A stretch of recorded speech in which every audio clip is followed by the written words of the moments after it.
Muy buenas tardes, bienvenidas y bienvenidos a este nuevo acto de la Fundación José Barreiro, que tiene como objetivo crear esta perspectiva a largo plazo Asturias 2050. Hoy realizamos aquí en Avilés nuestro segundo diálogo. Hoy tenemos la suerte de contar con Laudelino Alperi y con Luis Rodríguez Ovejero, hijo, que sustituye a quien está en el programa, Luis Rodríguez Ovejero Alonso, y que va a realizar la intervención. Algunos de ustedes, veo aquí personas que han estado la semana pasada, Pilar Varela, Ana Cárcava, mi compañera, Fernando Gascón, más gente que pudo escuchar el diálogo, el segundo diálogo, el primer diálogo que realizamos en Avilés con Nicolás de Abajo y con Orlando Alonso, moderado por José María Urbano, la semana pasada. Pudimos ver el interés en concreto de una de las cuestiones que se plantean en el vídeo, que es el problema de la competitividad, a través de una empresa que ha abierto mercados. A mí me pareció muy interesante la intervención de Orlando Alonso al lado de un grupo empresarial muy potente como es el caso de Arcelor. Yo creo que hoy hemos seleccionado, o han seleccionado los que han hecho en el comité a las dos personas que nos acompañan, hemos seleccionado dos experiencias muy bonitas que se han desarrollado en los últimos 40-50 años, podríamos decirlo así, aunque vengan de más atrás, y que son completamente complementarias. Sector industrial, una empresa de síntesis, el sector de astilleros, de construcción naval, y una empresa tecnológica avanzada que nos va a explicar en qué consisten sus productos que colocan entre numerosas empresas y en muchos lugares del mundo. Porque el tema que nos reúne hoy es los mercados internacionales y las empresas asturianas. Son dos empresas nada más, pero nos pueden brindar una experiencia muy interesante que vamos a ordenar a través de 5 preguntas y una sexta más compleja, si tenemos tiempo y distribuimos bien el tiempo en las contestaciones, que ya lo adelanto porque queda para el final. La imagen deseada que tenemos todos de Asturias en 2050, que el otro día quedó planteada al final de la conferencia. Vamos a plantear al principio 5 cuestiones, van a ir intercalándose las respuestas, nos hemos puesto de acuerdo en el guión, y yo las voy a ir enunciando y interrumpiré si procede. Laudelino Alperi dirige un astillero puntero en el occidente asturiano, se ha extendido por todo el noroeste español desde los años 80. Es colega mío, es licenciado de la Facultad de Ciencias Económicas y Empresas de la primera promoción, la verdad es que no lo sabía, pero sí había visto en su currículum que había recibido la medalla de oro del Colegio de Economistas de Asturias. Y bueno, es un placer tenerlo aquí a un colega que abrió nuestras aulas, ¿no?, en la facultad. Él tomó las riendas de Astilleros Armón en los 80 como director financiero, si no estoy equivocado. Sí, correcto. Bien, la primera pregunta que quiero plantearles a todos es ¿cuál es la concepción de empresa? ¿Qué visión tienen de la empresa? ¿Cómo han llegado hasta aquí? Yo creo que es importante que miremos hacia atrás y veamos el presente viendo los orígenes. Es la primera pregunta que quiero plantear tanto a Luis como a Laudelino. ¿Qué concepción de empresa tenéis? ¿Cuáles han sido los principales hitos en vuestro desarrollo? ¿Empiezo? Sí. Bueno, pues nada, buenas tardes a todos. Muchas gracias por la invitación. Es un honor estar aquí con todos ustedes y compartir este momento, ¿no? Además aquí en Avilés, que es una ciudad que respira y que se ve el mar, la industria de la acería como es Arcelor. Y después nosotros también trabajamos mucho con el puerto Arcelor, que compramos productos, con la industria de bienes de equipos, como es Daniel Alonso, que también les compramos cosas para México y que forman parte de unos suministradores nuestros. Y como producto final del barco, pues que hicimos varios aquí para el puerto pesquero de aquí de Avilés, ¿no? Nosotros la concepción de empresa, ¿cómo la vemos? Pues bueno, pues nosotros que empezamos, pues como decía antes, con 23 años a trabajar en el mundo de la empresa, que ya conocíamos antes, que era una cosa que nos gustaba. Trabajamos en una empresa Astilleros Armón, que es una empresa pues que utiliza todo tipo de productos, porque es una empresa que empieza con el diseño del barco. El barco lleva todo, lleva el acero, lleva toda la parte que es de electricidad, electrónica, comunicaciones, todos los elementos para el tipo de aplicación que tiene.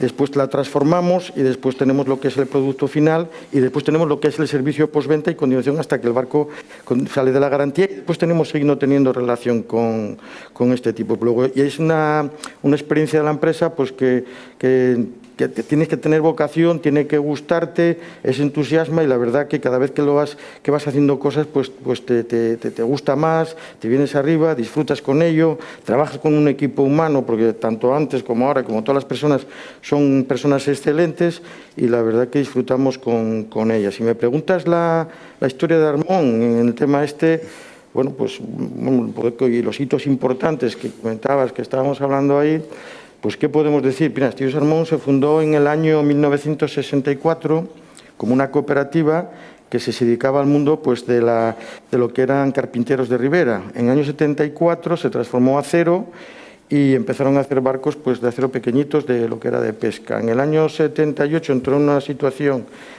pues prácticamente, vamos a decir, concursal, de una mala situación financiera, que Cristóbal pues, conoce, que participó en sacar adelante, y en el año 82 finales, pues, el astillero volvía a estar en la misma una situación pues un poco difícil, los acontecimientos sobrevividos venían todos al revés, las cosas en tal, y con la particularidad de que el que estaba a cargo de aquello pues tuvo una enfermedad y bueno, pues acabó falleciendo, ¿no? Entonces había un grupo de personas ahí, había una comisión de acreedores que estaba allí y nos dieron la oportunidad, pues son las personas que estábamos allí de dirigir la empresa, que estábamos y nos llevamos, la verdad que no teníamos experiencia, teníamos 23, otros 25 y 28 años, pero bueno, la verdad que confiaron en nosotros, nos dieron la oportunidad. Y bueno, pues empezamos allí a trabajar, a luchar con aquello, a ponerle horas, porque sin horas y entusiasmo no hay nada. Y empezamos a negociar, pues había unos contratos que estaban a pérdidas, negociamos el contrato, lo redirigimos hacia donde podíamos salvar el tema para seguir continuando, hicimos un plan de amortización de todo aquello a largo plazo de lo que era la deuda. Y bueno, pues con ese tema empezamos a dar pues nuestros primeros pasos. También trabajábamos mucho, luchábamos todo, era un trabajo pues tanto personal como colectivos que estábamos todos a lo mismo, queríamos darle vuelta a la situación, todo el mundo y toda la plantilla tenía un entusiasmo especial y con todo eso pues fuimos trabajando cuando bueno pues nadie daba de aquella sección un duro por nosotros y ahí pues más o menos pues fue un poco el resurgir de lo que era de Armón, ¿no? Después una vez que tomamos el control sucedió pues lo que era la reconversión naval, había la reconversión minera, la reconversión industrial.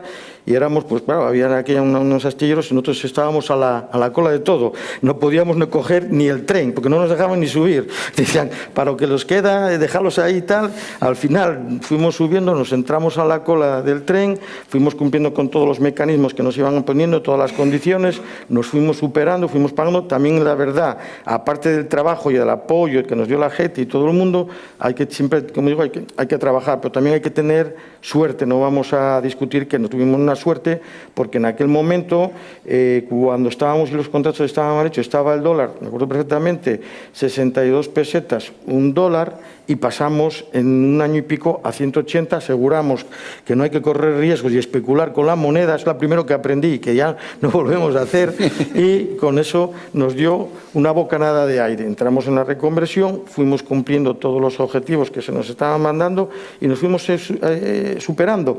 ¿Qué hicimos? Otra cosa también, cambiamos el modelo industrial que estábamos, que estaba haciendo todo el mundo, pues bueno, pues le dimos una vuelta a aquello, le hicimos un mundial con palabras bien, no astilleros de síntesis, sino un astillero aproximándoles, dándole más autonomía a todas las personas, formando industria auxiliar interna con las personas que estaban entrando allí, electricidad, carpintería y todo esto. Y bueno, pues dimos el paso, ¿no?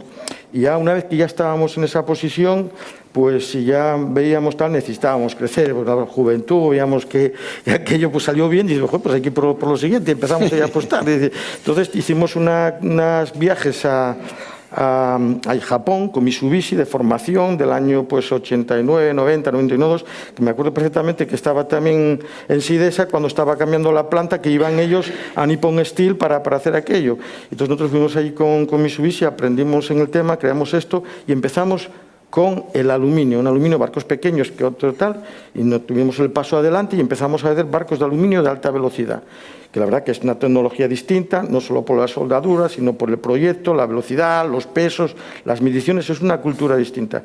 Y ahí fue cuando hicimos Ausnaval y íbamos a hacerlo con una idea, pero tuvimos que improvisar, de hacerlo para calderería y para hacer maquinillas, y cambiamos rápidamente al otro, porque al ser una empresa pequeña tienes la flexibilidad que tomas decisiones por intuición muchas veces, a impulsos, pero que lo estás viendo, no tienes que presentar al consejo y tal. Cambiamos y empezamos ahí. Ya una vez que estábamos, ya teníamos más o menos esa nave hecha de 10.000 metros cuadrados, donde estábamos haciendo todo eso, dimos el paso siguiente, que fue... ¿Qué necesitábamos? Crecer, porque había barcos de pesca que nosotros no éramos capaces de hacer allí en Navia, había problemas de barra, nos fuimos a comprar unos tiros. Estuvimos a punto de comprar aquí lo que era Ojeda y Aniceto, pero por motivos sobre todo burocráticos, que al sacarlo a subasta, que ya teníamos todo consensuado con la gente y todo aquello, pues lo sacó en varias fincas y aquello se estropeó, no pudimos hacer nada. Y entonces fuimos y compramos Burela, hicimos el astillero nuevo y empezamos a hacer otro tipo de barcos, etcétera, etcétera. Bueno, y ya arrancamos, ya teníamos ahí naves cubiertas, ya estábamos situados y nos quedaba pues otro paso más que teníamos que dar, porque ya necesitábamos barcos factoría, barcos ya de 80, 90 metros, y no había astilleros tampoco aquí cercano, tampoco podíamos construir, y ya surgió en julio del año 99, surgió en Vigo un astillero emblemático, era Casa Santo Domingo, que tenía muy buena fama técnicamente como constructor, pero que, por decirlo algo, desde el punto de vista organizativo y de gestión, aquello no funcionaba. Y tenía pues una plantilla bastante amplia, y ahí nosotros, con el Ministerio de Industria, lo llegamos a comprar. Y antes en la reconversión naval, lo que decía, cuando la primera vez que fuimos a la reconversión naval, que fuimos al Ministerio de Industria, pues la verdad que íbamos un poco más o menos como vendidos ya, nadie, dicen, no les atendáis que les quedan 3 telediarios, y me acuerdo perfectamente que yo había, pues, aquella leído el libro de Gaudí, cuando a Gaudí le dieron el título el catedrático, y le dijo el catedrático, no sé si le doy al título a un loco o a un genio, pero el tiempo será que dice la realidad. Y yo cuando nos veíamos allí también todo aquello, pues me encontraba en una situación que digo, esto puede pasarnos perfectamente, ¿no? Vamos a dejarlo aquí. Tenemos una primera etapa. Vamos a plantear la misma idea a Luis Rodríguez, ovejero, que es ingeniero y es adjunto a la dirección de SATEC, que es la Sociedad de Tecnología de... ¿Sociedad? Sistemas Avanzados de Tecnología. SATEC. ¿no? SATEC. Correcto. ¿Cuál es vuestra concepción de la empresa? ¿Qué visión tenéis de la empresa? Bueno, oye, lo primero... ¿Cómo habéis llegado hasta aquí? Sí, oye, gracias, Manuel. Lo primero de todo, muchísimas gracias por estar aquí. Debería estar mi padre, estoy yo.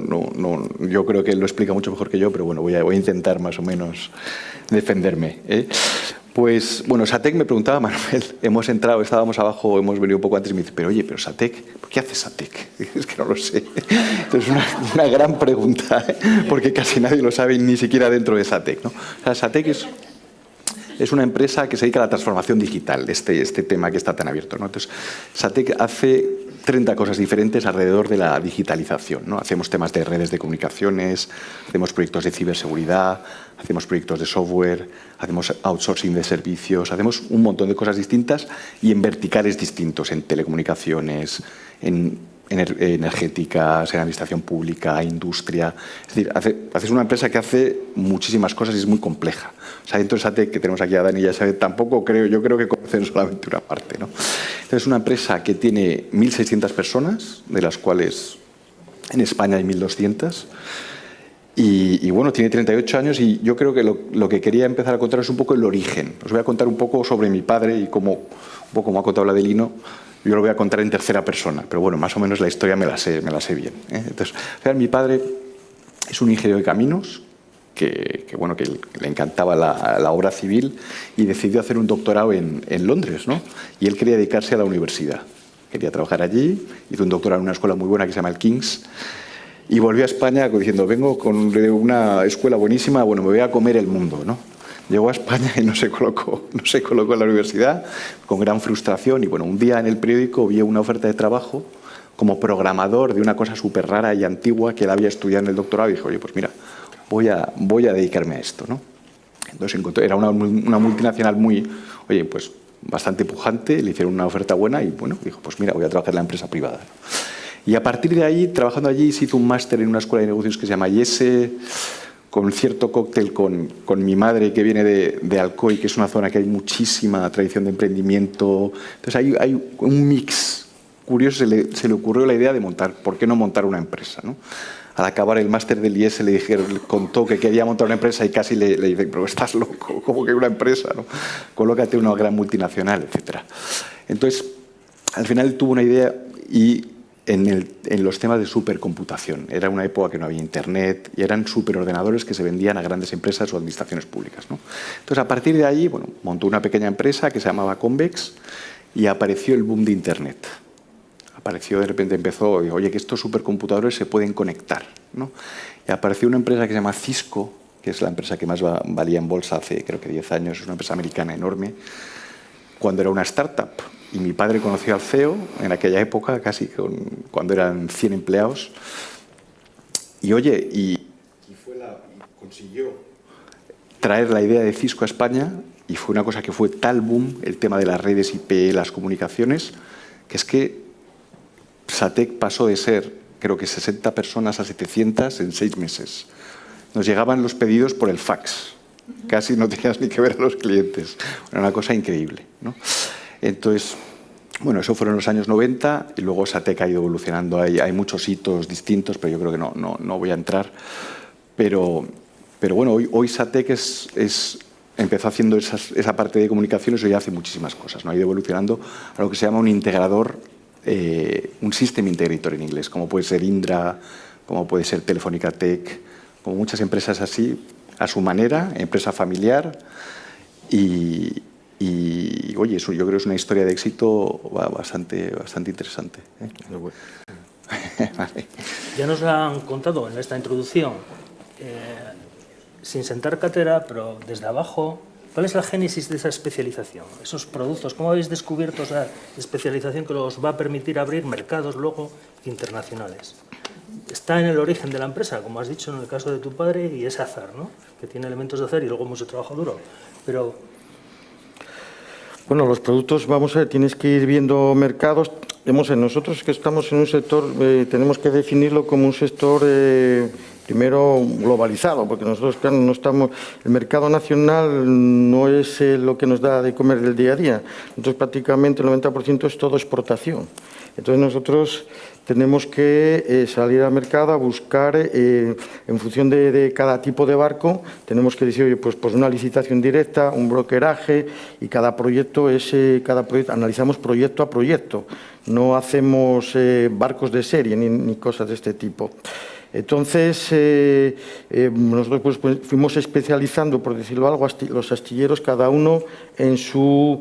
Después teníamos el Vigo, teníamos Gijón y teníamos Barreras. Entonces, vamos especializando cada astillero en un producto que queremos hacer. Por ejemplo, Gijón, ahora, ¿qué estamos haciendo en Gijón? Pues estamos haciendo barcos de dos tipos.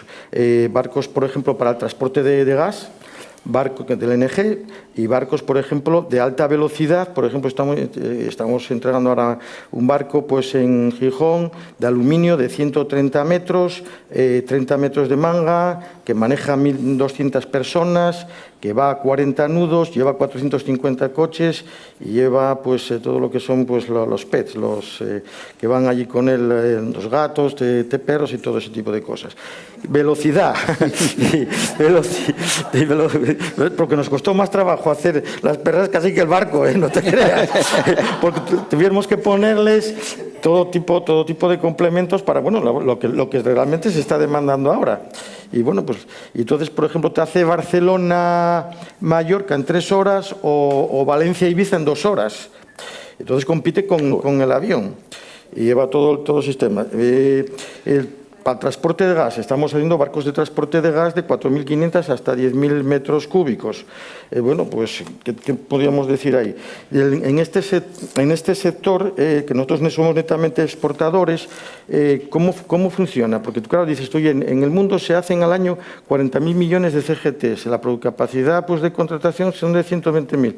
Tú oyes el astillero japonés, Corea, China, y dices tú, ¿y cómo competimos? Estamos en mundos distintos, porque tienes es dos cosas distintas. Nosotros estamos, el mercado, si son 100, nosotros estamos dentro del 20%. El 80% son barcos de serie, como pueden ser los coches, los electrodomésticos, etc.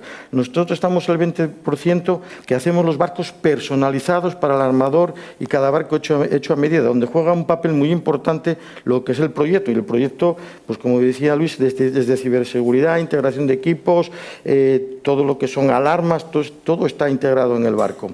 Entonces, claro, dice la gente, pero China, ¿cómo es que hacen el 80%? Nosotros no podemos llegar por tres razones fundamentales. La primera, porque no tenemos instalaciones. Son barcos que ya se manejan en el mundo del petróleo, en el mundo del transporte del gas, en el mundo de bulk carriers, en el mundo de contenedores, ROPAS, son barcos de 200, 300, 400 metros que nosotros no tenemos estructura. Ni tenemos tampoco estructura, por decirlo algo, ni financiera, ni técnica para desarrollar todo ese tipo de barcos. Entonces nosotros tenemos que ir donde están nuestras habilidades, que son barcos por debajo de esas medidas, pero que nosotros por la habilidad, por la capacidad de la gente, por la improvisación y por todo eso somos capaces de resolver los problemas que ellos no son capaces de resolver. Y en ese mercado nosotros nos sentimos ahí muy cómodos y es en lo que estamos y por lo que estamos triunfando y por lo que en definitiva estamos contratando barcos, ¿no? Estamos también, por ejemplo, no sé, por decir algo, en el tema hablaba antes de lo que es cuando llegas aquí, nosotros llegamos y veníamos de atrás en el año 84, que había 52 astilleros. Ahora hay prácticamente 8 astilleros y están todos en el noroeste. Prácticamente pasamos de 52 a 8 astilleros. Claro, todo eso es pérdida de tejido industrial. Y el pérdida de tejido industrial, todo el mundo piensa que eso, pues cuando vas a un país y a otro, dices, no, vamos a recuperar. No, eso no se recupera ni en un día, ni en un mes, ni en un año, ni en 5 años. Eso necesita una cultura y una personalidad. Una vez que lo pierdes, pasó en Gijón. En Gijón nosotros con el astillero, había muchos astilleros en Gijón, se perdió todo ese relevo generacional y para recuperar todo eso tuvimos que traer gente de fuera porque no éramos capaces. Y menos mal que teníamos Vigo, teníamos Navia, Burela, Aunaval y todo eso, y fuimos incorporando gente y así nos cuesta recuperarlo. Pero bueno, en definitiva yo creo que con ilusión y con ganas las cosas se van haciendo. ¿Y en el mundo de la integración de sistemas informáticos? Sí, me ha gustado esa última frase, lo de como dice Simeone, ¿no? Si se cree y se trabaja, se puede. Se puede. Sí que se puede. Vale. Sobre este punto, SATEC, al final, en el tema internacional, más o menos 1/3 de los ingresos vienen de fuera. Es diferente el modelo. En España tenemos una parte importante, 2/3, ¿no? Pero el 60% del beneficio sí que es de fuera. O sea, al final tenemos mejores márgenes fuera que aquí, no es normal. Y luego, al final, es que, yo creo que es muy importante diferenciar las empresas, lo que llaman B2B, las que tú vendes business to business a otra empresa, o el B2C, es que es otro mundo totalmente diferente, ¿no? Entonces, en España, al final nosotros tenemos 600 clientes más o menos, tenemos una relación con ellos de total confianza, ¿no? SATEC es una empresa que si, por ejemplo, hace un proyecto mal, al cliente, al final, tú sigues. Eres un cliente de confianza y a veces te equivocas, ¿no? Hay otras empresas que no, al final va un poco con el ADN, ¿no? Entonces, al final, en ese mix, SATEC más o menos hace 70% de servicios, que ya son servicios recurrentes o servicios a 4 o 5 años, y 30% de proyectos. De esos servicios, por ejemplo, voy a poner dos ejemplos que hace SATEC, por ejemplo. Por ejemplo, en Vodafone tenemos casi 400 personas, y entonces en Vodafone, al final Vodafone tiene el negocio que conocemos todos, que es el B2C, el que nos vende pues, el teléfono, el móvil, internet, etcétera, y tiene el B2B. O sea, Vodafone tiene muchísimo negocio que vende a otras empresas, por ejemplo, o a la administración pública les vende cierta conectividad, tema de data centers, cosas así bastante complejas que nosotros no vemos, ¿no? Entonces, SATEC, todo el negocio de Vodafone B2B lo hace SATEC. Nosotros nos ponemos la gorra y hacemos todo, hacemos las ofertas a los clientes, hacemos los proyectos, hacemos luego el soporte. O sea, Vodafone simplemente tiene 20 o 30 personas mirando lo que hacemos nosotros, por ejemplo, ¿no? Un ejemplo de un proyecto de SATEC, pues uno que acabamos de ganar ahora en el Real Madrid, por ejemplo. Pues yo soy del Atleti, pero bueno. Que nos pague el Madrid, pues bien, ¿no? Estamos haciendo ahora un proyecto muy interesante en su data center, en el Bernabéu, debajo, tienen todo su data center. Entonces vamos a hacer un proyecto muy bonito con Cisco. Por ejemplo, un ejemplo que es un proyecto a riesgo, ¿no? Haces tu proyecto y se acabó, ¿no? Entonces, en la parte internacional, al final, Ya acabo, ¿eh? No. O sea, Tenemos tiempo.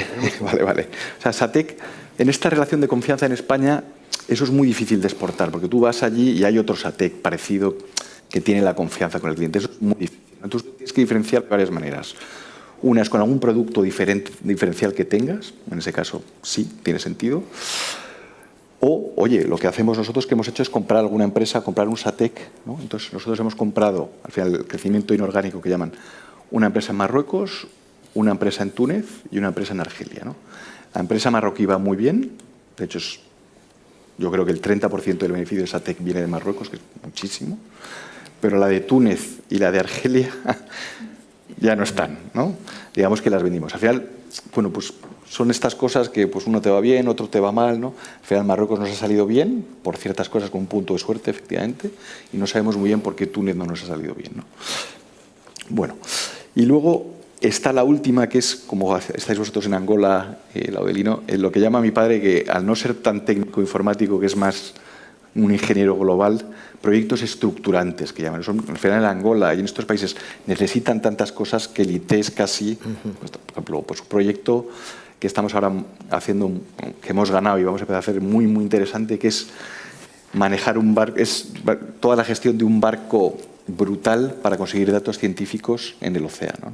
Entonces, Angola tiene un barco que no sabe cómo operar y nosotros vamos a coger el barco, lo vamos a operar y es un proyecto brutal, que además Juan conoce bien, ¿no? Es estos proyectos que llaman proyectos estructurantes, que al final, al tener escasez de talento Angola y estos países, nosotros hacemos fuera de IT ciertos proyectos, ¿no?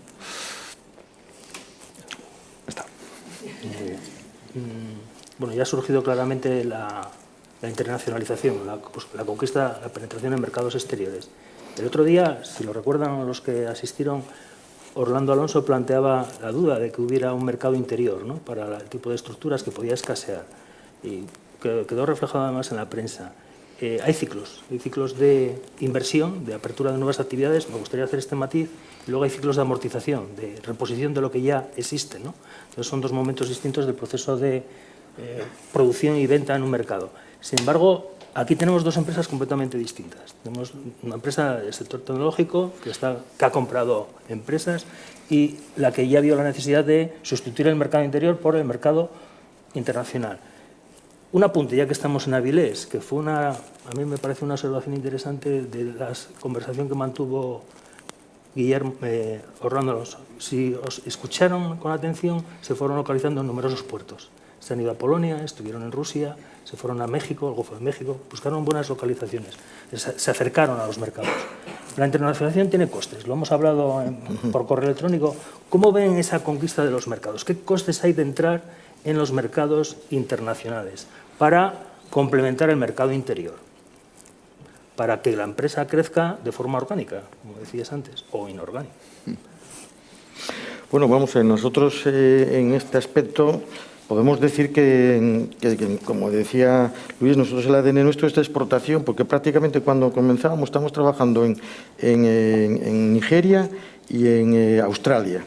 Y a partir de ahí seguimos trabajando. Trabajamos también en Mauritania, montamos un taller en Nuadhibou, tenemos centro en México, tenemos centro de distribución en Panamá, y yo creo que en definitiva esas oportunidades existen y tienes que asistirla, porque tú no solo tienes que mandar el barco, tienes también que atenderlos desde el punto de vista del servicio, ¿no? ¿Nosotros qué tipo de barco hacemos? Pues nosotros estamos en un mercado que son los pequeros de todo tipo, ya hicimos de todo, empezamos siendo pequeños, hicimos atuneros de ventre, factoría, mares que trabajamos con los pesqueros, pues trabajamos desde la zona de Ártico del norte de Noruega, Groenlandia, Islandia, hasta la zona de Malvinas, las islas, bueno, Malvinas y Argentina, en las Islas Georgias, en todas estas, Nueva Zelanda.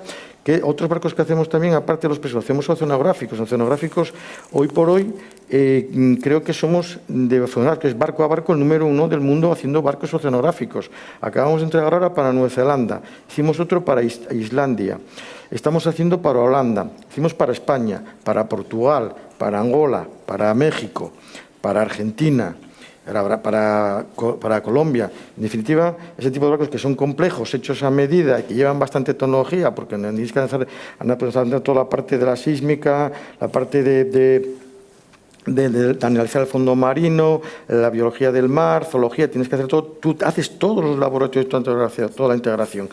¿Qué otro tipo de barco hacemos? Transporte de gas, hacemos también ROPAS, que estamos haciendo, hacemos barcos de alta velocidad.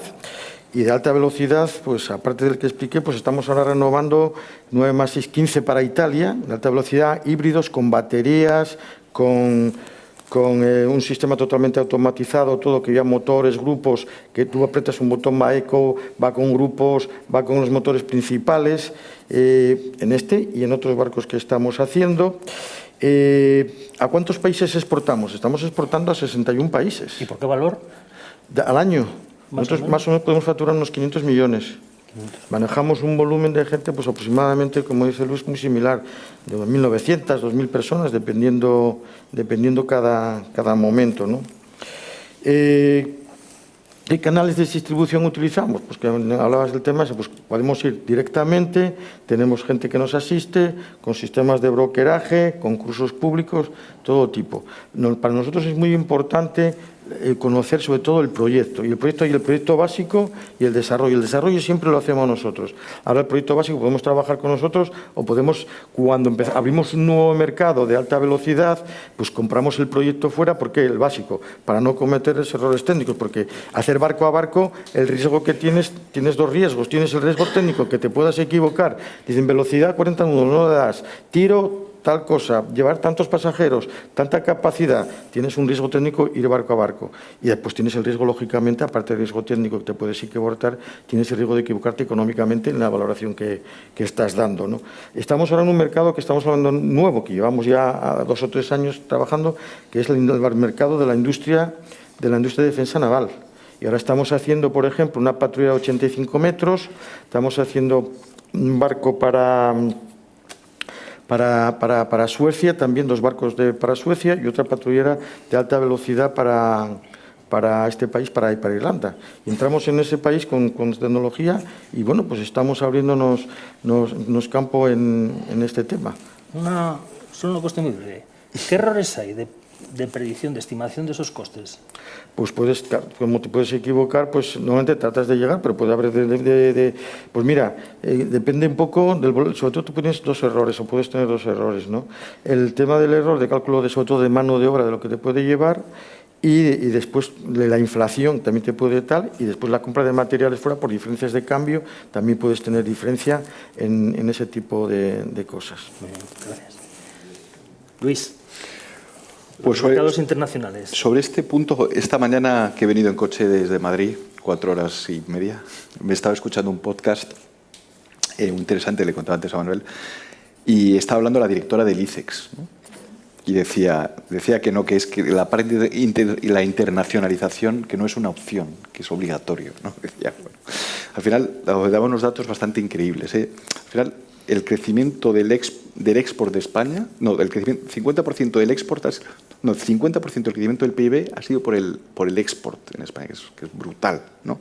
Al final, que las empresas que son internacionales crean un 23% más de empleo y todos mucho mejor pagados, ¿no? Bueno, es bastante obvio, ¿no? El 25% son más competitivas y tiene una cosa que es bastante verdad, que es que al final te hace ser mucho más resiliente. Es tan difícil lo internacional que al final la cultura, incluso nacional, te hace ser más resiliente, ¿no? Entonces, en 2010, el 95% de las empresas que quebraron no tenían ninguna pata internacional, ¿no? O el 5% al revés, ¿no? O sea, al final, la verdad es que los datos es increíble, ¿no? Entonces, para SATEC y para Laudelino es que al final, es que claro, el mercado nacional es lo que es, ¿no? Entonces si tú quieres escalar, no te queda otra que salir fuera, ¿no? Pero es verdad que es carísimo, es durísimo, al final pues tienes que poder, que muchas veces no puedes, ¿no? Tienes el tema cultural, que es súper complejo. Yo que he vivido en Marruecos era muy, muy curioso que muchos de los contratos los cerraban en la mezquita entre ellos. Después dirá yo aquí no tengo nada que hacer. Y temas administrativos muy complejos, al final el tema económico, pues te toca un poco la inflación, el tipo de cambio y tal, y al final te estropea la oportunidad. Luego, lo que nos ha pasado muchísimo en estos países africanos, en Angola, que te pasará todo el rato, estás 3 años trabajando en una oportunidad a largo plazo y de repente te cambian, cuando estás a punto de cerrar, el interlocutor desaparece, cambia. Entonces, a volver a empezar, ¿no? Y dices, ostras, voy a volver a empezar. Es que es muy complejo, ¿no? Realmente es muy complejo, pero claro... El otro día nos contó Orlando el caso de Rusia, ¿no? Cómo salió mal aquel negocio. Pero claro, el premio es muy grande, ¿no? Es la posibilidad de escalar o no. Es el riesgo que tienes y hay un reto, y el reto hay que ir a por él, no te queda otro remedio. A veces puedes acertar y otras veces puedes equivocar, pero no te queda otra solución. Claro, eso lo discutíamos el otro día, pues cuando estábamos allí firmando esos barcos que te decía de torpedos para Suecia. Decía el segundo máximo del ministro, decía, oye, pues, joder, es que nosotros somos el país aquí ahora pues de la libertad, del amor, muy bien, pero ahora tenemos un problema, tenemos aquí a Rusia a tal. Dice, ¿cómo renovamos todo esto? ¿Cómo lo podemos hacer? Dice, ¿te atreves? Es que esto, si no hay tejido industrial no lo puedes conseguir. Claro. Aunque tengas las estructuras, eso no se consigue tan fácil.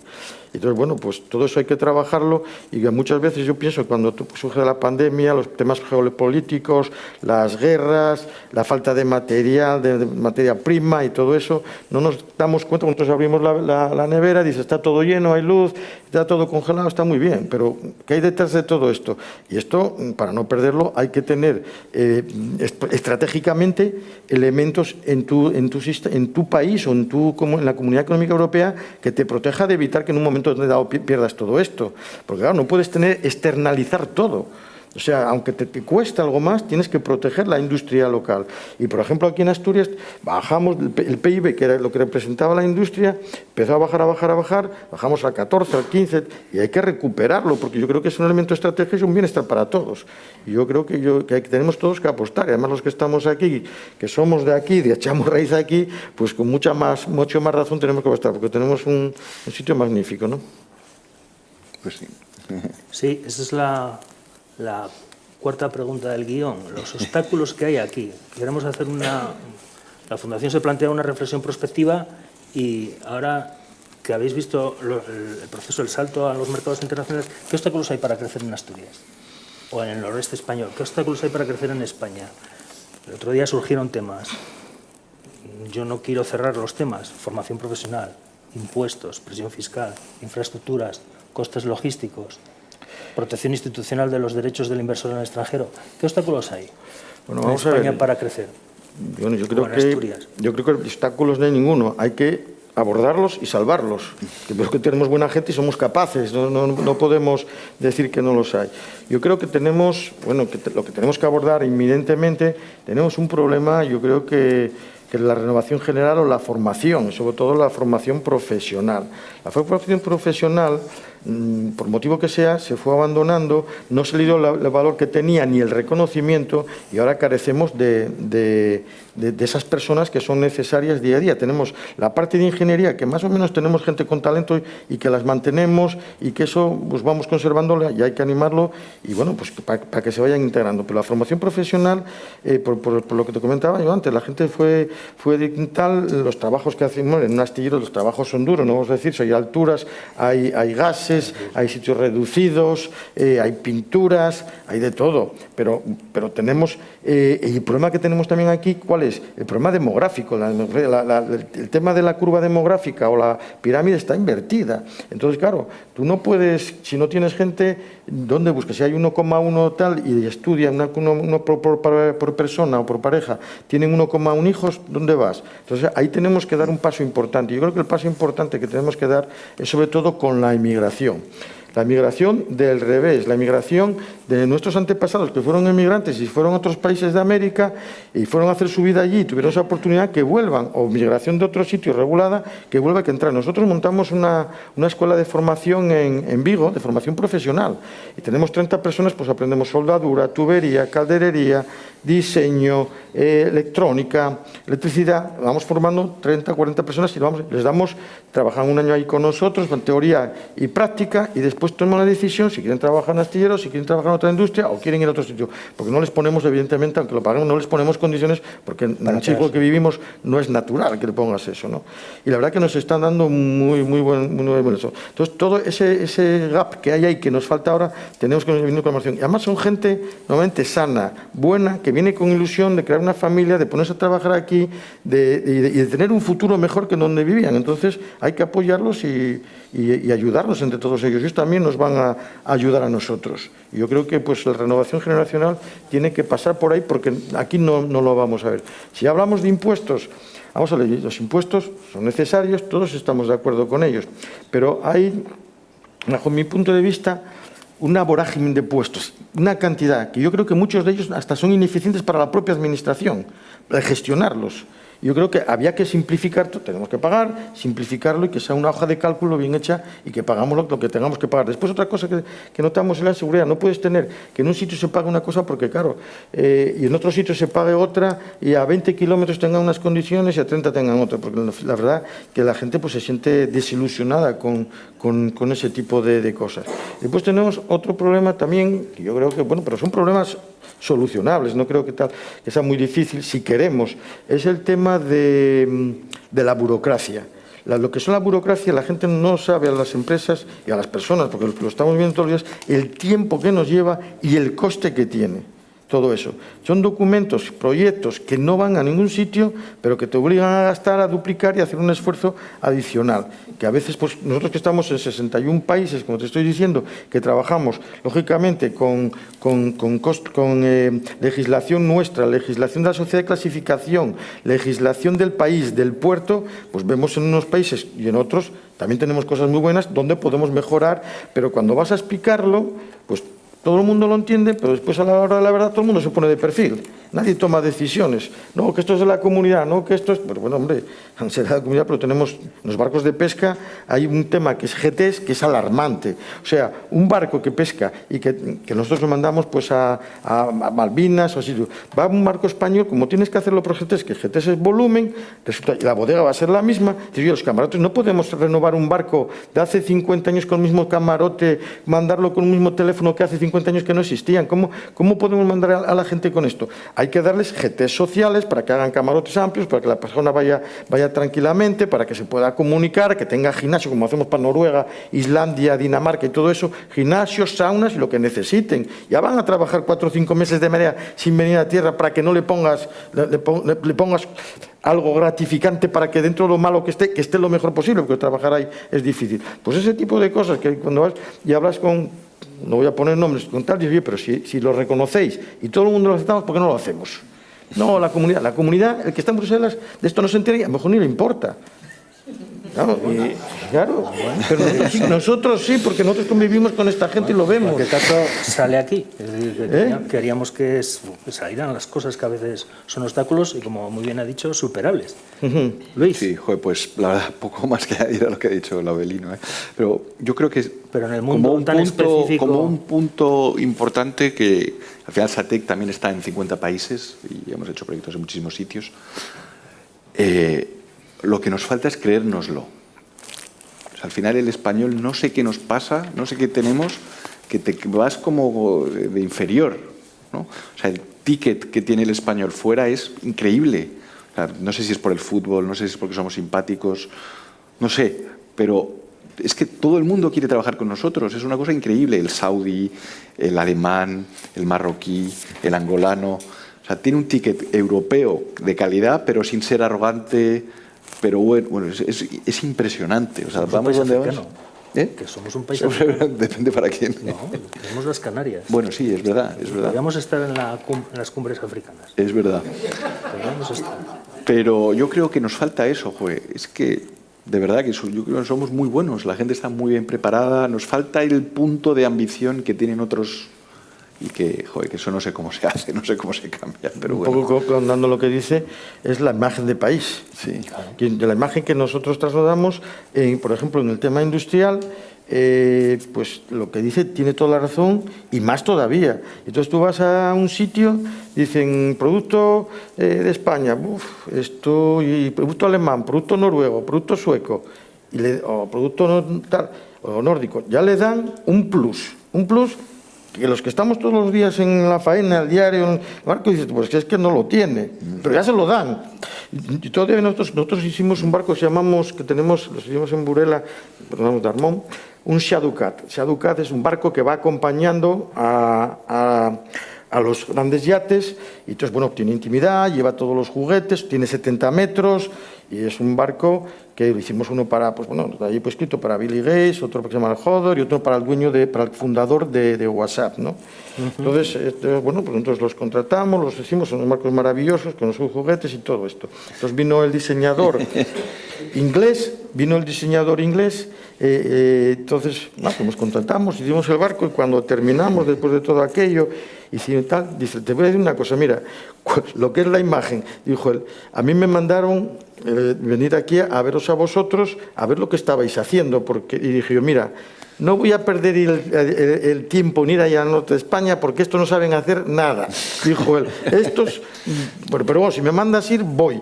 Pero bueno, vino todo el equipo y vino todo eso, y después dijo, la verdad, chapó, os felicito el trabajo que habéis hecho en los barcos que tenéis, y dices tú, pero cuestión de imagen, porque el subjefe, que conocía a los otros, le insistió, si no, no se hace.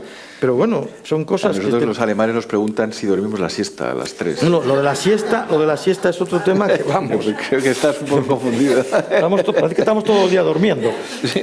Pero somos saludables. Sí, sus jefes, hemos ganado un proyecto muy bueno allí y sus jefes piensan que estamos de fiesta. Es una cosa increíble. Pero bueno.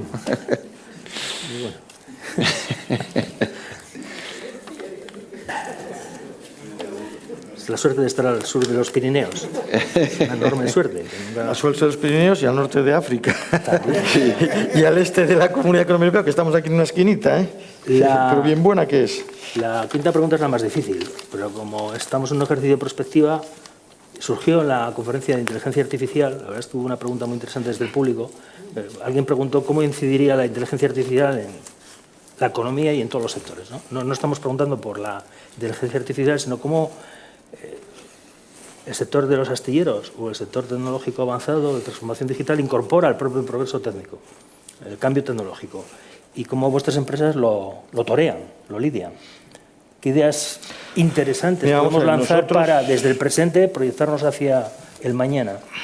Supongo que Luis en esto sabrá mucho más que nosotros, porque en el tema pero si quieres yo te contesto un poco lo que hacemos en el mundo de la construcción naval, ¿no? Vale. Vamos a ver, nosotros en el mundo de la construcción naval tenemos, ya trabajamos con, primero las fuentes de energía, que es muy importante, que estamos trabajando con ellas, porque estamos hablando de energías limpias y cada barco tienes que analizar el perfil de cada unidad, porque nosotros creo que somos de los pocos astilleros a nivel mundial que trabajamos con hidrógeno, con baterías, con metanol. ¿Baterías de litio? Sí, las dos. Las dos. Con LNG y lógicamente con gasol y con todos los demás. Y para cada proyecto y para cada barco, ¿qué haces? Para que cumpla con todo eso, porque se puede cumplir según lo que se pida, los vamos integrando y lo vamos haciendo. Y trabajamos con hidrógeno. El hidrógeno, que tenemos un remolcador que ya lo presentamos y hay una exhibición ahí en Amberes la próxima semana, van a probarlo y todo eso. Lógicamente tiene una autonomía de 3 o 4 horas, pero para trabajar en aquella zona, pues también estamos trabajando ya con hidrógeno, realmente con los motores tienes que picar con el gasoil porque para que entre el hidrógeno, y normalmente es una composición de 75-80% hidrógeno, un 20% de gasoil.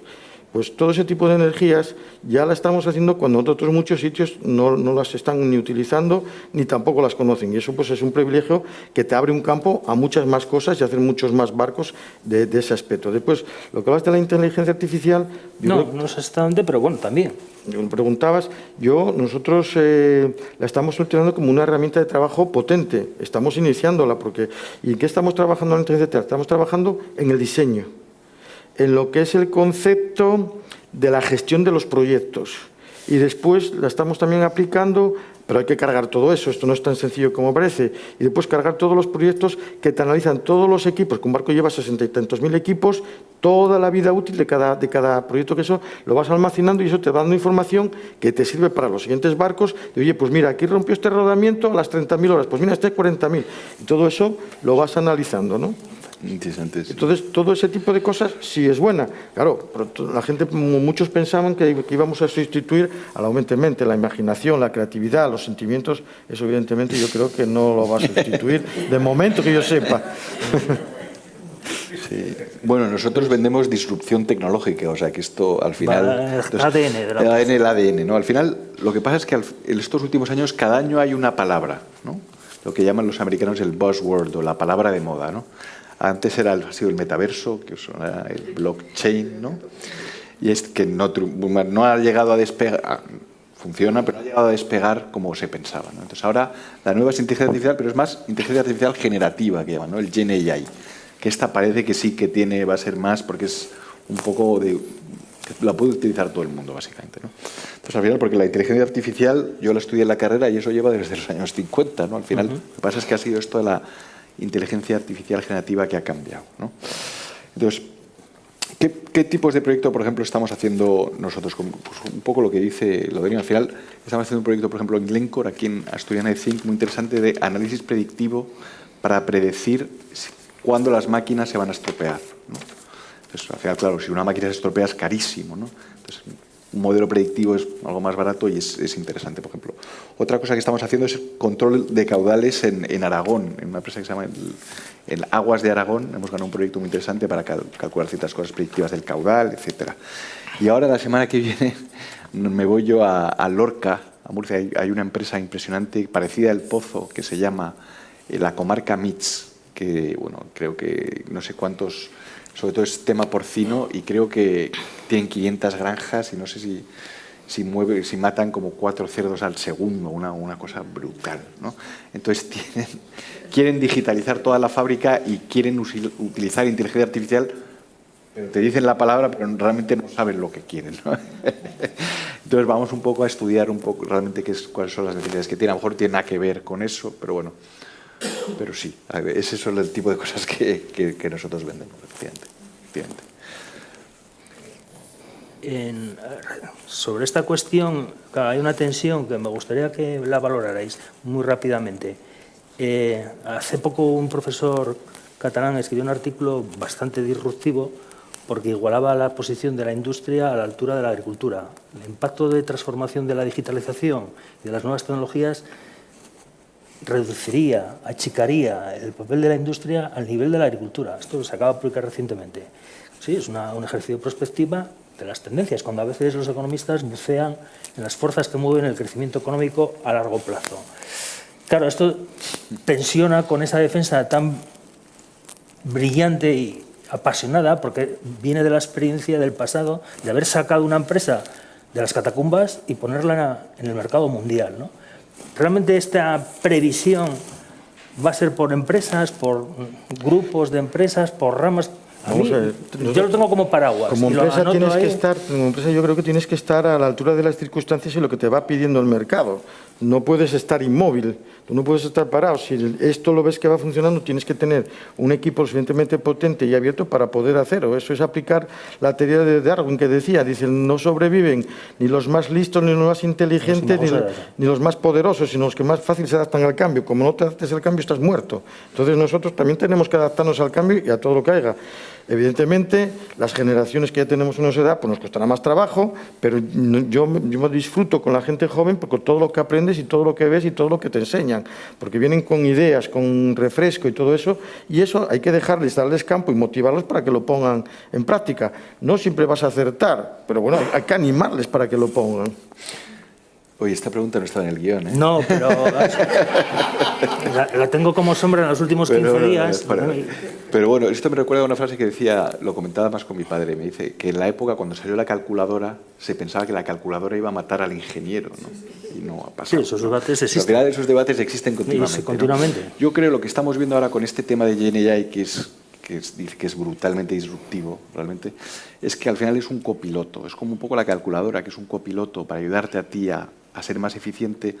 Yo pienso un poco que esto de la inteligencia artificial generativa es un copiloto. Por ejemplo, nosotros tenemos muchos desarrolladores de software, los programadores famosos, ¿no? Entonces, al final, ChatGPT y todo esto ayuda mucho, pero no le dices, hazme esto y no funciona. No funciona, ¿no? Se lo sabe mejor. Pero sí que es un copiloto que te ayuda a ser tú más eficiente. En eso sí que es muy importante. Bueno, voy a citar al profesor, es el profesor Mascolel, que firmó un artículo en La Vanguardia y que antes había contado en otro artículo pues su experiencia con un copiloto. Es decir, vio por fin un coche automático circulando por Berkeley, pero ya circulando, un taxi. Él pensaba que era imposible técnicamente y se sorprendió, escribió hace un mes y medio esa impresión que le causó observar un coche conduciéndose él solo, de forma completamente autónoma. Entonces, bueno, pues es una persona con mucho background y, claro, cuando alguien te reconoce esa sorpresa, pues hay que anotarla. La última cuestión es la más delicada, la más imaginativa, la más creativa. Muchas de las cosas que han surgido están en esta joya escrita hace muchos años de Joel Mokyr, uno de los mejores profesores e investigadores del cambio tecnológico. Lo pongo para que quede, porque a veces los libros viejos son útiles y han surgido de forma natural en el diálogo que tenemos aquí, ¿no? ¿Qué imagen tenéis o tienen de una Asturias deseada en 2050? ¿Qué cosas tenemos que perseverar, que hacemos bien? ¿Qué cosas que no hacemos bien hay que cambiar? ¿Hacia dónde debemos tirar? Bueno, vamos a ver, la vida pasa muy rápido, los acontecimientos suceden pues a la voz de ya, las cosas se están cambiando. Claro, que hace nada que estábamos en el 2000 cuando te decíamos que iba a cambiar todo aquello, que iba a pasar con el tema este, y ya estamos en el 2025. Cuando estás haciendo proyectos 4 o 5 años y dices tú, joder, ya ves el 2050. Y dices tú, esto, pero a ver, hay que llegar allí lo primero, ¿eh? Hay que echarle todo. Pero es para los que están ahí atrás, esos jóvenes. Para los jóvenes hay que el tema este. Hombre, yo creo que Asturias va a ser lo que los asturianos quieran ser. Y yo creo que tenemos muchas cosas muy buenas, que tenemos que aprovecharlas, que tenemos que utilizarlas. Estamos en una zona, yo creo que, vamos, preciosa en el ambiente, la zona de trabajo, todo es cercano y no tienes que grandes aglomeraciones, tienes unas buenas universidades para estudiar la gente, tienes todo lo que son los hospitales. Yo creo que es un país, tienes para viajar ahora, a pesar de avión, tren, autopistas, yo creo que reunimos una serie de condiciones privilegiadas en ese aspecto. ¿Qué tenemos? Tenemos un problema, pues que vamos acumulando juventud, ¿no? Y entonces, ya que vas acumulando juventud, tienes que ir cambiando todo eso. ¿Y cómo cambias eso? Un problema demográfico. Y el problema demográfico es el problema que nosotros tenemos. Por eso tenemos que aceptar la inmigración como este gap para poder sustituir a lo que estamos haciendo. Pero yo creo que hay mucho futuro aquí y mucho talento. Después, desde el punto de vista empresarial, me preguntas a mí cómo nosotros vamos a seguir apostando por la industria. Nosotros echamos raíces aquí y es nuestra apuesta de futuro. ¿Y qué queremos hacer? Queremos dejar la empresa, para los que no sucedan, mejor que la cogimos nosotros, porque es natural. Yo creo que vamos a tener futuro en ese aspecto. Y a mí cuando me preguntan, dicen, oye, pues, mañana, hoy contratamos un barco y tal, mañana, no, hoy lo contratamos. Hoy no comenzamos mañana, ya comenzamos hoy. No hay que perder tiempo y esto hay que hacerlo ya de forma inmediata. Yo creo que tenemos todos los requisitos, tenemos gente muy competente, gente sana, gente que es fácil de llegar a acuerdo con ellos, por lo que decía Luis, que la gente pues rápidamente se nos entiende, pero que lo que también te tiene razón. Tú preguntas para qué industria España, no te dicen, preguntas por el Madrid y Barcelona, lo conocen en todo el mundo. Te dicen hasta la alineación de los jugadores. Se hablaba de Argelia, nosotros invitamos unos argelinos aquí, que le estamos haciendo unos barcos, a ver el partido cuando estaba el Sporting en primera, esperemos que llegue rápido. Esperemos que vuelva rápido otra vez. Y el Oviedo también. Va a llegar primero la Viles. Bueno, la Viles va a subir a segunda, también lo deseamos, ¿no? Y conocía las alineaciones de todas del Real Madrid y cada vez que vas al mundo tiene ahí la alineación, te saca la alineación de los que jugaron ese partido, y dices tú, joder, y conocen todo eso, pero sin embargo la industria no la conoce nadie. Surgió la semana pasada. Luis, por favor. Bueno, yo la verdad es que yo soy madrileño, yo no soy asturiano, pero bueno, mi familia es asturiana y me siento asturiano, pero yo no tengo un conocimiento tan importante como para dar un veredicto, ¿no? Pero hay varias cosas que me llaman la atención que son bastante increíbles, que al final, fíjate, en España yo creo que siempre nos quejamos de los andaluces que son tal, el madrileño que es un chulo, el catalán un tacaño, el andaluz un vago, al final Asturias no sé por qué, a todo el mundo le cae bien, ¿no? Yo que tengo un montón de vivido en Barcelona, tengo muchos amigos independentistas. Joder, Asturias no, es como, ay, Asturias muy bien. Bueno, ¿y por qué? No sé por qué. Y luego hay otra cosa que es muy graciosa también, que es que al final, si te fijas en los coches, la de pegatinas que tiene la gente de Asturias en su coche.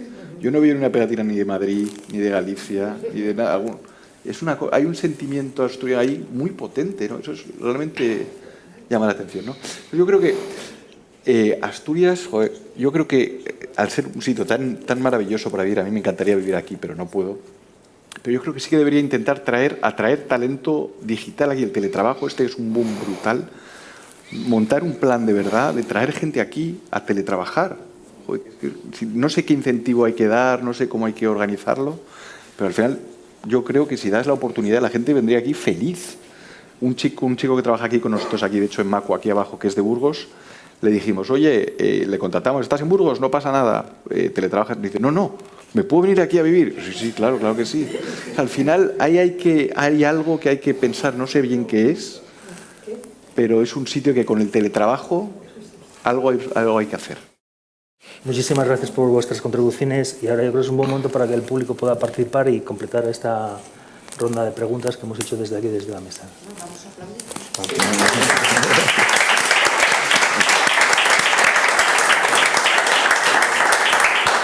¿Una cuestión? La verdad que para mí ha sido una maravilla escucharos, bueno, esa te conocía. Perdón. Eso, que digo que una maravilla escucharos, un rato súper intenso, yo creo, todo lo que nos habéis contado. De Satec conozco el origen de Satec en Avilés, tu padre, la curtidora, sí, no sabíamos nadie muy bien qué necesitaba, no necesito para almacenar y tal, datos, que las empresas nos dejan custodiarle sus datos, entonces un centro de proceso de datos, un CPD y tal, bueno, fue una maravilla y él nos hablaba mucho, pues eso ya, de Angola, esta perspectiva y tal. De Armón, pues bueno, yo conocía algunas cosas, pero no así tan al detalle, la verdad, qué historia de éxito, la verdad, qué cosa tan, para sentirse tan orgullosos, ¿no? Unos chavales de 23 años, dijiste, ahí peleando, bueno. Y lo que más me ha gustado de lo que has comentado, que quería resaltar, es qué importante y qué inteligencia tenemos que aplicar todos a este discurso que has hecho de la migración en positivo. Porque te quiero decir, eso no se habla normalmente así. O sea, te quiero decir, hay como todo el rum de la migración que vienen aquí a quitarnos tal y no sé qué más. Y yo es que lo veo tan evidente que hay un montón de trabajos y de oficios que o tiramos de las personas inmigrantes o si no, va a ser dificilísimo, porque nosotros, por mucho que mejoremos, que también lo tenemos que mejorar, la formación profesional, el vínculo entre los centros y las empresas, evidente. Pero yo ahora que voy mucho en el tren y veo mucho a los niños pequeños, veo de quién son hijos y tal, y digo yo, bueno, es que te voy a decir, es que esto ha cambiado,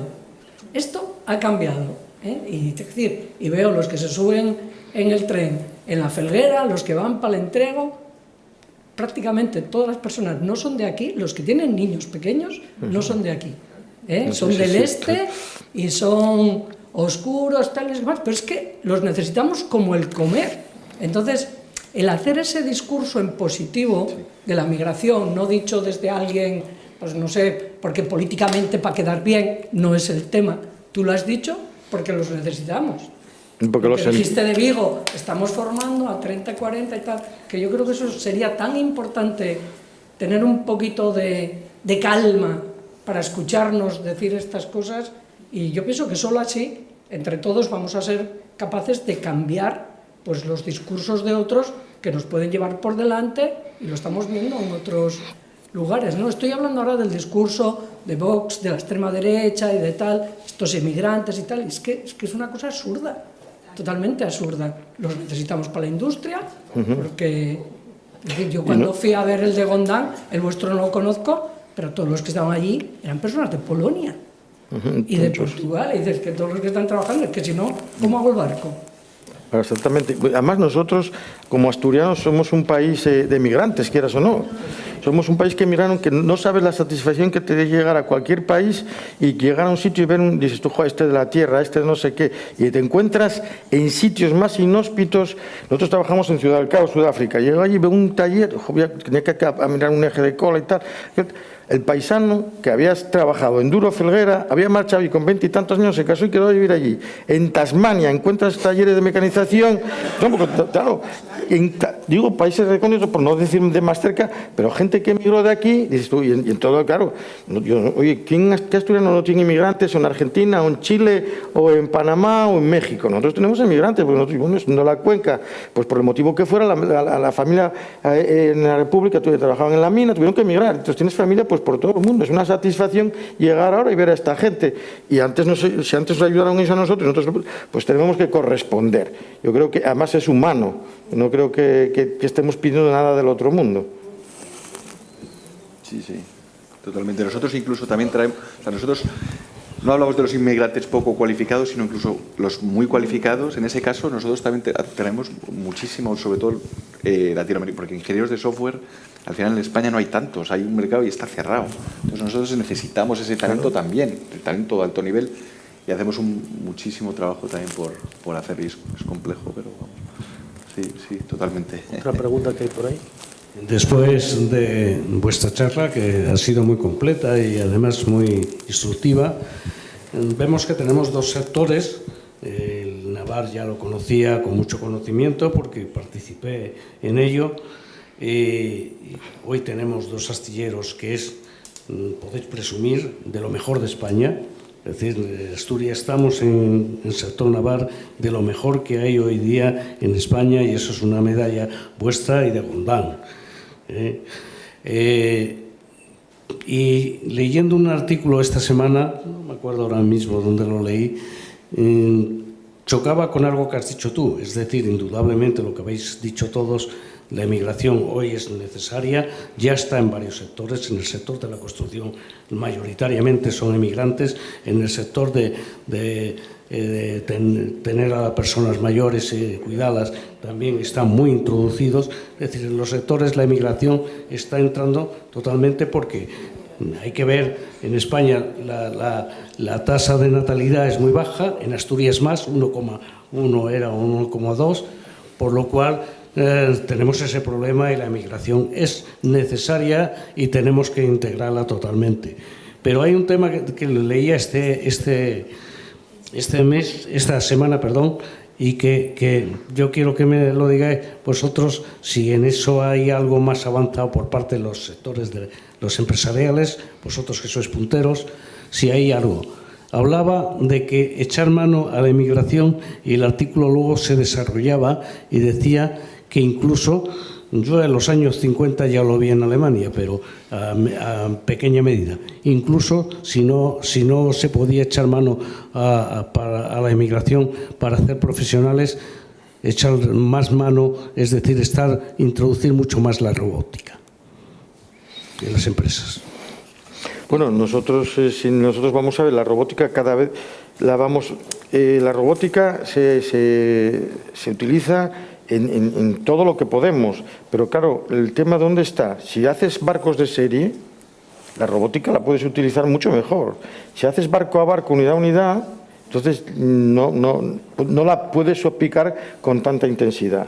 Pero claro que la estamos utilizando en la soldadura, tenemos, bueno, pues máquinas ya que te las pones, la máquina de sueldas, los trabajos de ahora ya no tienen nada que ver con los de hace 40 años, la gente lógicamente evoluciona y evoluciona el trabajo, los esfuerzos son menores y aplicas más la maquinaria para utilizarla. Pero depende en qué zonas, porque por ejemplo la soldadura tiene que ser soldadura, con backing, como lo quieras, un tipo, pero hay que hacerla. El tema de todo lo que es la calderería, hoy tienes las máquinas que tú quieras y solo es ponerla, lo tienes programado, como dice Luis, ahí le contratas a Luis, te lo programa y ya va sola, la máquina lo hace, él lo único que hace es vigilarla. Pero eso sí avanzó muchísimo. Ahora, automatizar al nivel, por ejemplo, que están los coches o que está la aviación, eso hoy por hoy en la construcción. Yo cuando estaba, y bueno, seguimos yendo de vez en cuando a ver algún astillero a otros países, están en algunas cosas más anticipados, pero tampoco te creas que hay tanta diferencia con lo que tenemos nosotros, a pesar de hacer barcos de serie. Ellos. Sí, por ejemplo en Japón o en Corea, porque son de... Los coreanos están en barcos de serie bastante avanzados. Claro, pero eso que hacen barcos de serie. Pero nosotros ya cada vez vamos introduciendo más todo lo que son tuberías y en los bloques ya Claro, es que no todos los barcos son iguales. Si haces un barco en Gijón con bloques grandes, puedes hacer los que hacemos, por ejemplo, en Navia, que son 40, 50 metros, es otra cosa. Depende de cada unidad, porque si no vas a gastar una cantidad de dinero que vale más que el barco y pues no eres capaz de amortizarlo ni de revertir la situación. Entonces, no te va a ser rentable. Porque también no olvides una cosa, que todos hablamos de las cosas, pero pues tenemos que ser competitivos. Claro. Y si no hay competitividad, no estás. Ganar el contrato. No lo hemos dicho, pero, perdón, han votado 1011 barcos. Iba a decirlo ahí, pero bueno, ya no me dio tiempo. Para que no se nos quede. Joder. Yo creo que llevamos hecho 1000 barcos desde que empezamos nosotros. Una cifra que conviene que quede. Qué barbaridad. Santiago. Muy breve. Bueno, muy interesante vuestra exposición. Dos empresas completamente distintas.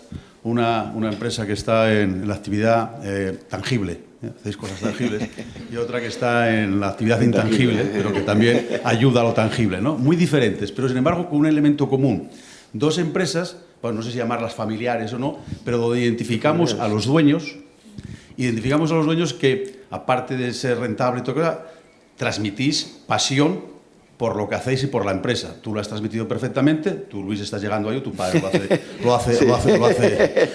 Ya me queda, ya. No, pero bueno, es decir, entonces la pregunta es, porque claro, nos ocurre mucho en Asturias y es tal, es decir, ¿es un modelo sostenible? Porque a mí una de las cosas que me preocupa, y sabemos lo que hablamos, es que cuando las empresas, en el sector industrial o en el que sea, pierden el alma. Es decir, todo esto, los fondos de inversión, está muy bien. Está muy bien. Pero entonces ya la producción y la actividad va a otro tipo, no va al negocio. Tú has hecho un discurso hablando de la producción de barcos y de la soldadura y tal, te conoces el negocio. Y Luis, padre, cuando habla de todas estas cosas de datos que no lo entiende ni Dios, pero habla también de lo mismo. Habla de eso y habla también con es un modelo sostenible, porque el problema es que cuando las empresas pierden eso que vosotros transmitís, es otra cosa. Es otra cosa. ¿Cómo lo veis? ¿Vais a seguir siendo lo que sois o os vais a transformar? Porque bueno, en 2070 sois otra cosa, ¿no? Vamos a ver, sí. Yo desde nuestro punto de vista creo que si perdemos un poco la idea y los objetivos que estamos cambiando. Tenemos que formar a las nuevas generaciones en este ambiente y educarlos para ello. Y si somos capaces de dar ese salto generacional, tiene que seguir funcionando. Nosotros, toda la gente, ingenieros electrónicos, los traemos siempre a Navia, los formamos donde estamos nosotros para que beban de nuestra cultura, de nuestra filosofía y nuestra forma de pensar. Y después van directamente a los sitios donde tienen que ir. Yo te hablo un poco por la experiencia. La experiencia cuando incorporamos pues, a personas ya que venían con una formación de años en otro sitio, nos cuesta mucho trabajo integrarlas, porque no viven la situación, como bien decías, a lo mejor con la pasión que la vivimos nosotros. Y eso tenemos nosotros que esa función es la que tenemos que hacer para dar el paso siguiente. No es fácil. Claro, porque si fuera fácil ya estaría hecho. Pero hay que intentarlo y conseguirlo, porque no vale solo con intentarlo, tenemos que conseguirlo sí o sí. Esto, como decía Luis Aragonés, hay que ganar por lo civil o por tal, pero hay que ganarlo. Al final, las empresas familiares tienen una gran ventaja, como dices tú, que es que miras al largo plazo, ¿no? Una empresa que cotiza, una empresa con fondos de inversión, mira al corto plazo. Igual mira la acción al año que viene y toma una decisión catastrófica, ¿eh? Al final, nosotros, como concepto de empresa familiar, estás mirando 5 años vista para adelante. O sea, tú tienes una discusión distinta, ¿no? Entonces es una suerte. Al final, nosotros en SATEC yo soy la segunda generación, estamos mi hermana y yo. Al final, la segunda generación es fácil, somos solo dos. Ya has visto a tu padre que se ha esforzado muchísimo, has visto el nivel de compromiso y tú tienes una obligación al final de, oye, por lo menos dejarlo como está. Quieres hacerlo mejor, ¿no? Pero entonces, eso es una gran suerte, ¿no? Una gran responsabilidad, pero es una enorme suerte. Al final, luego, la tercera generación ya es más complejo, ¿no? Pues ya hay primos, es un más lío, ¿no? Es más complicado. Pero bueno, pero sí que es verdad que nosotros verdaderamente vivimos la empresa muchísimo. Hablamos, pues, no te diría que cada día, a nivel empresarial con mi padre. Entonces, al final, estamos súper orgullosos de lo que ha hecho y tenemos un legado y una responsabilidad que asumir, la verdad. Es un gran privilegio, pero a la vez es una gran responsabilidad, ¿no? Pero sí, pero luego las empresas familiares suena como empresa familiar no profesional, ¿no? Hay veces que hay gente que confunde eso, y no está tan claro, no es así, para nada, ¿eh? No tiene por qué ser. Pero bueno, tú dices, empresa familiar, tal, cree que es el... No. Y basta ver el caso, ¿no? Sí, Es que, bueno, pero bueno. es muy profesional, ¿no? Sí, Sí, efectivamente. nosotros somos también una empresa familiar, porque necesitamos... Efectivamente. ¿Más cuestiones? Quizá unas puntualizaciones, porque me parece que estuvimos en el foro en Coruña, Noroeste. perdón, en Santiago, esta semana, el otro día, y curiosamente se citó también por otra empresa completamente diferente un caso como el que tú dices, José Manuel Ramón, de una empresa en construcción que no tenía ninguna posibilidad de conseguir realmente un volumen de personas, y lo que ha hecho es, prácticamente utilizando la diáspora de los gallegos, lo que hizo es contratación en origen, preparación de los papeles, y se está formando exactamente igual que vosotros. Es un modelo que yo creo que me da la impresión de que, rompiendo, como Pilar decías, las barreras mentales que desgraciadamente estamos viendo todos los días en los WhatsApps, en las imágenes, en la potenciación, yo creo que son los que nos van a salvar en cuanto a la fuerza de trabajo para poder suplir esas carencias puntuales que haya. Pero bueno, y un comentario que quería hacer con relación a vuestra actividad. Yo vengo de donde vengo históricamente de Dupont, y me acuerdo que un sueño que había aquí era la fabricación de plantas industriales, o sea, voy a hacer plantas y todo lo demás. Vosotros estáis haciendo día a día, corrígeme si no, prácticamente lo que es una planta industrial. Estáis haciendo de lo que es el ensamblaje realmente con acero hasta los equipamientos electrónicos, todos los sistemas, los equipos los implantáis in situ directamente. Y eso no sé si somos conscientes de la complejidad que lleva eso, del número de subcontratistas que lleva, prácticamente hacéis proyectos llave en mano aquí. Me acuerdo de la fabricación de plantas modulares que se hacía en su momento aquí, de cierta dimensión, para llevarlas y ensamblarlas y evitar que tener lo que es el trabajo en los sitios de destino. Pero vosotros estáis haciéndolos todos los días. Me imagino que eso será con una base industrial y de servicios que entráis aquí cercana, lógicamente, en España. Sí, nosotros trabajamos, mira, por ejemplo, vamos a ver, un barco que hicimos ahora, un FPSO, para que son los barcos que van al lado de la plataforma. Nosotros hacemos, toda la plataforma, hacemos todo. Hicimos un barco para una compañía, que vengo ahora de estar con ella, porque vamos a ver si le hacemos la segunda unidad, de 8.000 toneladas. El FPSO se pone al lado de la planta, estimula el pozo, y del pozo pues hace toda la planta de procesamiento. La planta de procesamiento, eso pues lleva el agua que tienes que quitarlo, el petróleo, el barro, y te lleva el gas, que tienes que quemarlo con una antorcha, ¿no? Todo eso tienes que prepararlo y tienes que ponerlo al lado del pozo, bajar a enganchar abajo, y lo acumula o lo manda a otro sitio de la planta para procesamiento. Eso todo, hicimos unos barcos aquí en Gijón, que lleva DP3, FIFI 2, etcétera, etcétera. Y hicimos una parte con Orlando. Con Orlando hicimos la fábrica de procesamiento. Entonces, la ingeniería lo hizo una ingeniería que era Noruega. Y entonces fuimos a Noruega a contratar el barco, y el mexicano ya le había hecho yo 3 barcos que eran Fast Supply Intervention Vessel, que son los que llevan las tripulaciones. Entonces vamos a Noruega, Noruega, lógicamente, la planta de él, el motor de él, no nos dejaba, vamos, el acero porque lo compramos en Aceralia, pero no nos dejaba más. Entonces ahí es donde nosotros intervenimos mucho en lo que es la cadena de suministros, de cambiar, porque tenemos suministradores en España buenos, de calidad, que trabajan sábado, domingo, lo que haga falta, y que lo ponen en marcha y que después te asisten. Y entonces, claro, llegamos allí, pues nos hicieron una encerrona, digo, a ver cómo salimos de esta. Yo, como conocía al otro y le había hecho un favor cuando él tenía un problema, yo le solucioné el problema de hacer los barcos con muy poco dinerito para terminarlos y no perdiera tal. Dije, ahora vamos a hablarnos nosotros. Yo te voy a proponer, mira, este de Bilbao, este de aquí de Asturias, la planta la vamos a hacer, querían hacer la planta en Qatar. Digo, vamos a ver. Y después pasó lo que pasó con la pandemia, que no tuviéramos terminado ni el barco. No, la vamos a hacer en Avilés, que metimos el barco, pusimos la grúa, la llevamos. Esto lo vamos a hacer en Vigo, esto en tal sitio. Cambiamos todo porque al final es valor añadido que tú estás dando al producto. Y cada barco, de cada hora que yo empleo, utilizo 4 o 5 de fuera. O sea, que si un barco me lleva 1.000.000 de horas, cada una persona o 1.000 en el astillero son 4.000 fuera trabajando para el barco. Entonces, toda esa integración, bueno, esto se puede discutir, estoy para escribir un libro. Todo eso lo cambiamos, y claro, porque lo cambiamos y lo metimos todo y hicimos eso, porque a mí si me imponen todas esas condiciones, tampoco hubiese entregado el barco, pero como esta gente es buena y tal, le fuimos dando la vuelta y son competitivos, y cuando terminó, pues estaba yo aquí y dije, menos mal que lo hicimos como dijiste, hicimos todo esto, porque si no, no hubiésemos terminado el barco y tenía un problema también él allí con Pemex. Entonces, pues todo ese tipo de cosas hay que también ponerlas en valor, porque tenemos unos suministradores y una industria auxiliar muy potente en este país que también tenemos que tirar y utilizarla por el interés de ellos y por el interés nuestro y de todos los que estamos aquí, de todos los ciudadanos, porque además lo merecen y son competitivos. Pues porque a veces, joder, nosotros estamos por el mundo y no puedes criticar a nadie, pero cuando vas por ahí y te ponen en las calles y ves aquel galpón que llevas esto, pero vamos a ver, y esto es de primera línea y vienes aquí, tienes una fábrica que no la valoramos 10 veces o 100 veces mejor, y tenemos muy buenos profesionales, pues hay que poner en valor lo que tenemos.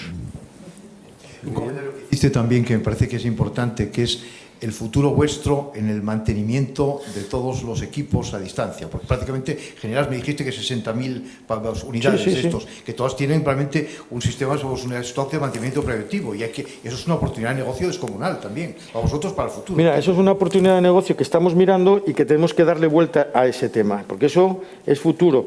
Y ahora lo que tenemos que, pero nos viene mucho para el mantenimiento del barco, porque haces un mantenimiento predictivo y sabes cómo va y sabes que, porque dices tú, joder, compras como que decía antes, un rodamiento chino, 20.000 euros, compras uno tal, 40.000, sí, pero el de 20.000, cuando tienes que parar el barco y el otro te dura 40.000, cuando vas a valorarlo, este que te costó el doble que el otro, lo amortizas en una parada. Y entonces el precio, porque muchas veces llegamos al tema económico y el tema económico, el precio es una variable más de todo lo que engendra todo este paquete, porque a veces no solo es el precio, plazo de entrega, servicio postventa y duración, y eso hay que mirarlo. ¿Quieres añadir? Sí. ¿Una última cuestión o dos? Esta semana el profesor Rodolfo Gutiérrez pertenece al comité de ética del CSIC, y estuvo esta semana dando una charla en la facultad en Oviedo, y estuvimos allí en esa charla varias personas, y uno de los ejemplos que ponía era preguntas que aproximaban una visión negativa de la inmigración. Entonces había algunas preguntas que tenían que el 70% de los que respondían por ejemplo, había una que era que la inmigración podía hacer que determinados salarios fueran a la baja, y entonces mucha gente ahí respondía eso, y luego había otras que eran claramente mucho más sesgadas y que igual respondían el 10% de la gente. Entonces yo creo que hay que igual desde la universidad o desde otros ámbitos, hay que transmitir esa idea de que la gente pueda hablar libremente y ver si están equivocados, o darles los indicios que hagan falta para que estén a favor de la inmigración. Es decir, que yo estoy a favor de la inmigración, tanto la inmigración tecnológica como la inmigración con menos tecnología. Pero yo creo que hay que transmitirlo y hay que hacer una labor de formación permanente, porque la gente vota, y la gente cuando vota, pues a veces vota con más información unos y con menos información otros. Y yo creo que hay que hacer esa labor de explicar más, como se ha hecho aquí, que realmente la inmigración contribuye a la creación de valor, contribuye a que se desarrolle más el entorno económico y social en Asturias, y que evidentemente la inmigración es una oportunidad muy buena. Pero eso además hay que contárselo a toda la población, y hay que escucharles para luego con argumentos rebatirles cuando sea necesario, o si hay alguien que por lo que sea pues está en un puesto de trabajo que se lo van a quitar la inmigración pues porque tecnológicamente lo hacen mejor por menos precio, o por el tema que sea, pues esa gente pues habrá que ayudarlas a recolocarse o a reformarse o lo que haga falta. Pero yo creo que eso sí que hace falta de aquí al 2050, que sea un proceso más profesional el comunicarse con la gente y el ofrecer todas porque la gente no se ve este vídeo está colgado de la web, pero poca gente va a ver el vídeo de la gente que igual desconfía de la inmigración, solamente eso. ¿La pregunta cuál es? No, es un comentario. Bueno, entonces, ¿habrá algo más? Si no, yo quería, En nombre de la Fundación, daros muchísimas gracias a los dos, bueno, a Manuel también, pero él ya, como está en el equipo, está agradecido ya, pero a vosotros, sí, va a ser eso. Yo creo que sobre todo porque nos transmitís una visión muy positiva, que era un poco también lo que queríamos ver, que verdaderamente hay perspectivas de futuro, que podemos llegar a ese futuro, y algunos y algunas no lo veremos, pero seguramente que habrá personas que sí que lo vean y pensarán, bueno, pues como decías tú antes, Luis, hay quien nos ha precedido que ha luchado duro. Bueno, pues entonces vosotros por vuestra parte estáis haciendo lo mismo y creo que con eso, pues esa visión de futuro y positiva es muy importante. Y nada, muchas gracias, y en algún otro momento seguro que os llamaremos para más optimismo.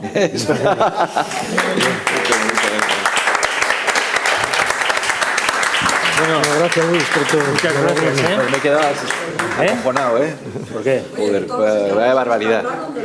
Brutal. Sí.